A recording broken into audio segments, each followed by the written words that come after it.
Welcome back to our channel. Guys, today is a beautiful Friday, but honestly, the drama we are about to unpack is anything but beautiful. Grab a huge cup of coffee because we need to talk about the absolute nightmare unfolding on our screens. And I just have to start by saying that I am so incredibly tired today, but I could not sit back and stay quiet after what just happened. I mean, we all knew this was coming. We all saw the writing on the wall for weeks, if not months. But seeing it actually play out, it is just entirely something else. So let's just get right into it because my mind is spinning. I am honestly shaking a little bit just thinking about the sheer panic of this storyline. So let's talk about Sheila Carter because, of course, it always comes back to Sheila. We have been watching her mental state completely deteriorate lately. And I know some people on social media were actually buying into her whole I'm reformed act when she signed those divorce papers to free Deacon Sharp. But let's be real. Who actually believes this is going to end well? Nobody. Literally nobody with half a brain thought Sheila was just going to walk away into the sunset and leave the Finnegan family alone. But you know who did believe it? John Finnegan. Finn, the man who is supposed to be a brilliant doctor but somehow cannot diagnose a raging psychopath when she is staring him right in the face. And this is where I just want to scream at the television. Finn's misplaced tolerance, his absolute naive, foolish, ridiculous belief that his biological mother could change, has just paved the way for the ultimate tragedy. Because Sheila has completely snapped. Her mental state is highly unstable right now, and she has gone full dark side again. We are talking classic, unhinged, terrifying Sheila Carter. But what she did this time, it is so calculated. It is so deeply twisted that I actually got chills watching it. Sheila didn't just show up and grab the kid. No, she orchestrated a whole operation. She used a wig. Yes, a wig. Classic soap opera disguise. I know, but it worked. And she didn't just stop at the physical disguise. She created an entirely fake profile to bypass the security system at Hayes' kindergarten. What kind of security does this preschool even have? Honestly, they need to be sued. But that's beside the point. The point is that Sheila went to extreme lengths to make herself look like a legitimate, authorized person. So she walks into this school wearing this wig, looking completely different, and she actually convinces the teacher that she is authorized by Steffy to pick up Hayes early due to a family emergency. A family emergency. The manipulation is just off the charts. And the teacher just buys it. I mean, I know it's a soap, and we have to suspend our disbelief a little bit, but you guys, come on. You just hand over a Forrester heir to a random woman in a wig, but Sheila is a master manipulator. She knows exactly what to say, how to act panicked, how to play the concerned relative. And it worked. She walked right out of that school with Hayes. And then we get to the part that absolutely broke my heart. Steffy Forrester Finnegan. Steffy arrives at the school to pick up her son. Just a normal afternoon. Just a mom doing her normal routine. She walks down the hallway, probably thinking about work, probably stressing about the whole Forrester versus Logan corporate war that has been draining her energy. She walks into the classroom. And it's empty. I can't even imagine the pure, ice-cold terror that must have washed over her in that exact second. You know that feeling when you lose sight of your kid in a grocery store for like 2 seconds? Multiply that by 1,000,000. Steffy looks around. No Hayes. She asks the teacher. The teacher probably smiles and says, "Oh, your emergency contact picked him up," and you can just see Steffy's world completely shatter into 1,000,000 pieces. But it gets worse, because Sheila didn't just take Hayes. She wanted to leave a message. She wanted to inflict maximum psychological torture on Steffy. So Steffy goes over to Hayes' little cubby, probably frantically looking for his backpack or his jacket, hoping there's just been a misunderstanding, and she finds a note. A handwritten note left right there in the cubby. And the words on that note, "Our family is now truly reunited." Just let that sink in for a second. Our family is now truly reunited. It is so sick. It is so deeply, profoundly disturbing. Sheila actually believes in her twisted, broken mind that stealing this child is somehow reuniting her family. She has completely erased Steffy from the equation. In Sheila's mind, the family is just her, Finn, and Hayes, and she took the first step to make that delusion a reality. When Steffy reads that note, the reaction is just raw, visceral agony. She runs out into the schoolyard, and she just screams. She screams in absolute despair. And honestly, Jacqueline McInnes would deserve an Emmy for this scene alone. The guttural sound of a mother who realizes her worst nightmare has just come true. The monster that has haunted her life, the monster that shot her and her husband in a dirty alley and left them to bleed out in the garbage, now has her baby. And in that moment of screaming, in that moment of pure terror, something else clicks in Steffy's mind. The realization, the horrific, undeniable realization that this is Finn's fault. Maybe I'm being too harsh. Let me think about this.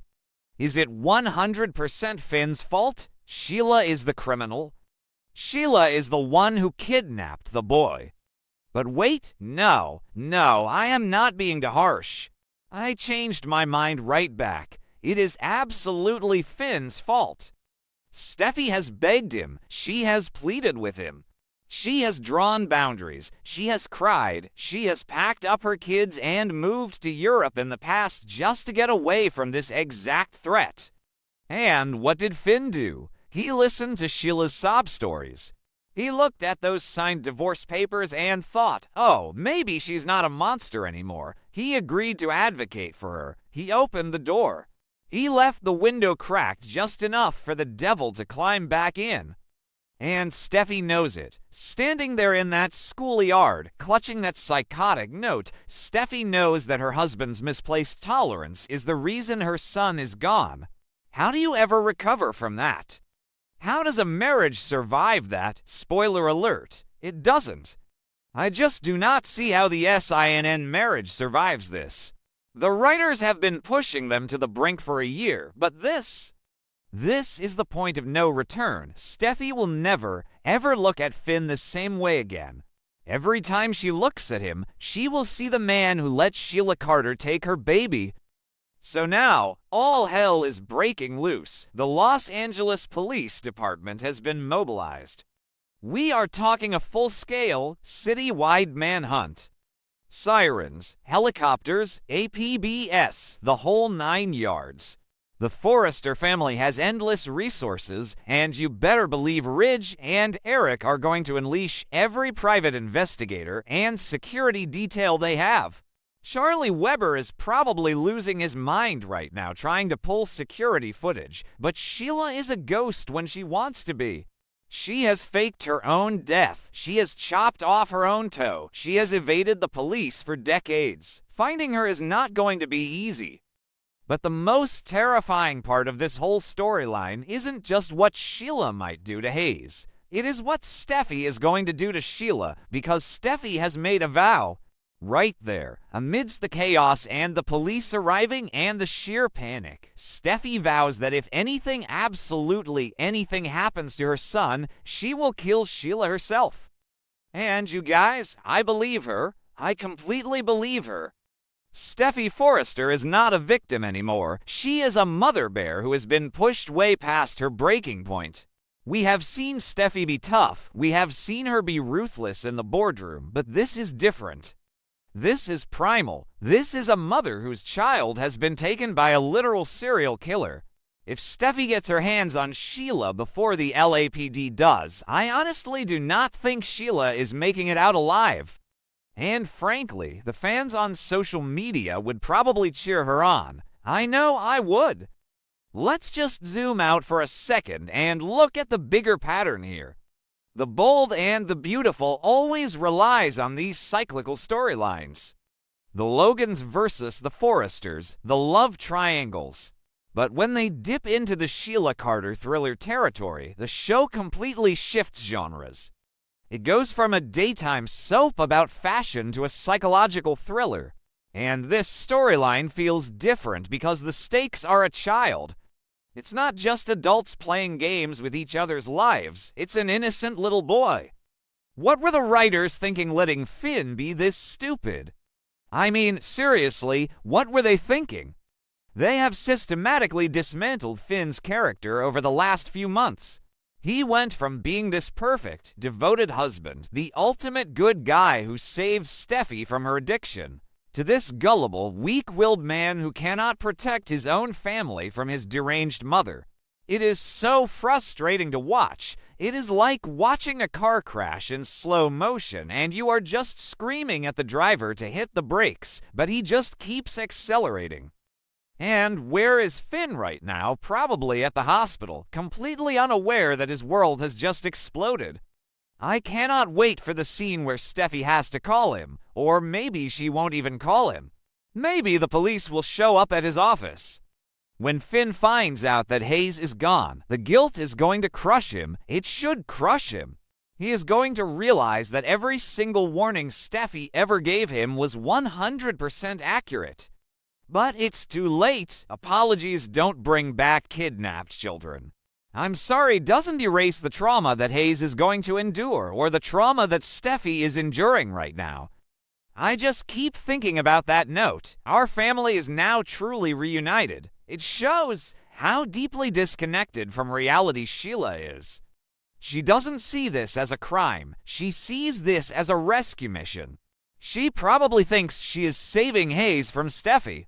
She probably plans to take him somewhere remote, maybe a cabin, maybe out of the country, and raise him herself, waiting for Finn to eventually see the light and join them. It is textbook delusion.